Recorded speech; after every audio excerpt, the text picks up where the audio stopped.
السلام علیکم ورحمۃ اللہ وبرکاتہ۔ شب برات میں کون سے کام کرنے چاہیے اور کون سے نہیں کرنے چاہیے، اور شب برات میں اللہ کی طرف سے کیا فیصلے ہوتے ہیں، یہ ساری باتیں آج ہم آپ کو بتائیں گے اس ویڈیو کلپ میں، جو ہر مسلمان کو جاننا بے حد ضروری ہے۔ میرے عزیز دوستو، شعبان کی 15ویں رات شب برات کہلاتی ہے، یعنی وہ رات جس میں مخلوق کو گناہوں سے بری کر دیا جاتا ہے۔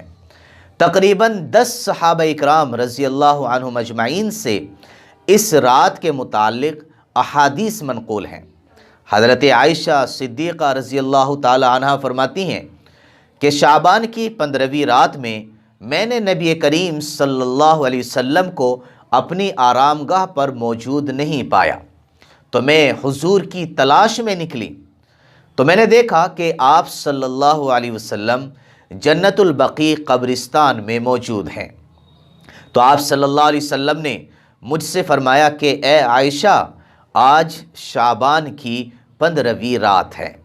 اس رات میں اللہ تعالیٰ دنیاوی آسمان پر نزول فرماتا ہے اور قبیلہ بنو کلب کی بکریوں کے بالوں کی تعداد سے بھی زیادہ گناہ گاروں کی بخشش فرماتا ہے۔ اسی طرح دوسری حدیث میں ہے کہ اس رات میں اس سال پیدا ہونے والے ہر بچے کا نام لکھ لیا جاتا ہے۔ اس رات میں اس سال مرنے والے ہر آدمی کا نام لکھ لیا جاتا ہے۔ اس رات میں تمہارے اعمال اٹھائے جاتے ہیں اور تمہارا رزق اتارا جاتا ہے۔ اسی طرح ایک روایت میں ہے کہ اس رات میں تمام مخلوق کی مغفرت کر دی جاتی ہے سوائے 7 لوگوں کے: مشرک یعنی شرک کرنے والا، والدین کا نافرمان، کینہ رکھنے والا، شراب پینے والا، قتل کرنے والا، شلوار کو ٹخنوں سے نیچے لٹکانے والا اور چغل خور۔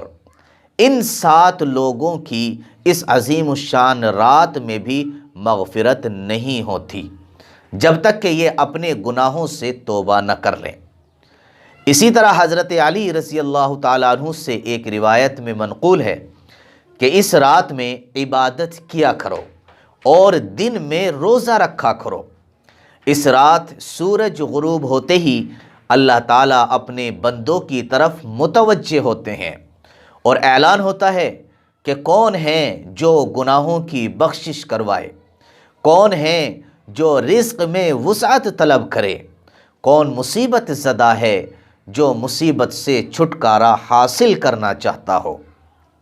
ان احادیث کریمہ اور صحابہ اکرام رضی اللہ عنہم اجمعین اور بزرگان دین رحمہم اللہ کے عمل سے اس رات میں 3 کام کرنا ثابت ہے۔ نمبر 1، قبرستان جا کر مردوں کے لیے ایصال ثواب اور مغفرت کی دعا کرنا۔ لیکن یاد رہے کہ نبی کریم صلی اللہ علیہ وسلم سے ساری زندگی میں صرف ایک مرتبہ شب برات میں جنت البقیع قبرستان جانا ثابت ہے، یعنی پوری زندگی میں حضور صلی اللہ علیہ وسلم شب برات کے موقع پر صرف ایک ہی مرتبہ قبرستان گئے ہیں۔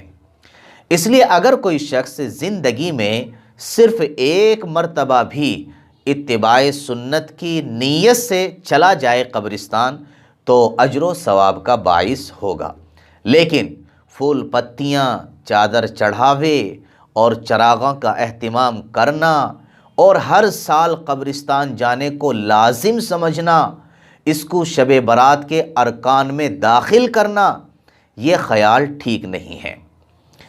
جو چیزیں نبی کریم صلی اللہ علیہ وسلم سے جس درجے میں ثابت ہو ان کو اسی درجے میں رکھنا چاہیے۔ اسی کا نام اتباع ہے اور اسی کا نام دین ہے۔ اس رات میں جو دوسرا کام ہے وہ یہ ہے کہ نوافل، تلاوت، ذکر و اذکار کا اہتمام کیا جائے۔ اس بارے میں یہ واضح رہے کہ نفل ایک ایسی عبادت ہے جس میں تنہائی مطلوب ہوتی ہے، یہ خلوت کی عبادت ہوتی ہے، اس کے ذریعے انسان اللہ کا قرب حاصل کرتا ہے۔ لہٰذا نوافل وغیرہ تنہائی میں اپنے گھر میں ادا کر کے اس موقع کو غنیمت جانیں۔ نوافل کی جماعت اور کوئی مخصوص طریقے سے نوافل کو ادا کرنا یہ درست نہیں ہے۔ یہ فضیلت والی راتیں شور و شغب اور میلے اجتماع منعقد کرنے کی راتیں نہیں ہیں، بلکہ تنہائی میں بیٹھ کر اللہ سے تعلقات استوار کرنے کی قیمتی راتیں ہیں۔ ان کو ضائع ہونے سے بچائیں۔ تیسرا کام جو کرنا ہے وہ یہ ہے کہ دن میں روزہ رکھیں۔ روزہ رکھنا مستحب ہے۔ ایک تو اس بارے میں حضرت علی رضی اللہ تعالیٰ عنہ کی روایت ہے، اور دوسرا یہ کہ نبی کریم صلی اللہ علیہ وسلم ہر مہینے ایام 20 یعنی 13، 14، 15 چاند کی ان تینوں تاریخ میں روزوں کا اہتمام فرماتے تھے۔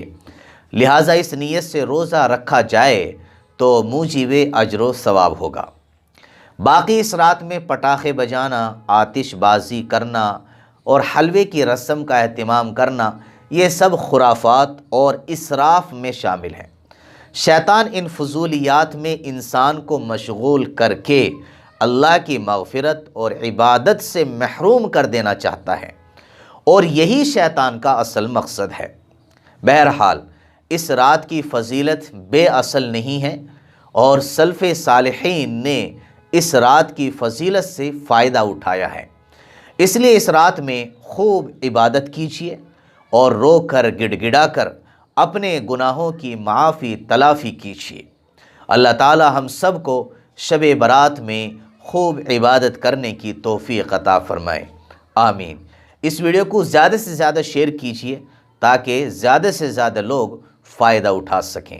السلام علیکم ورحمۃ اللہ وبرکاتہ۔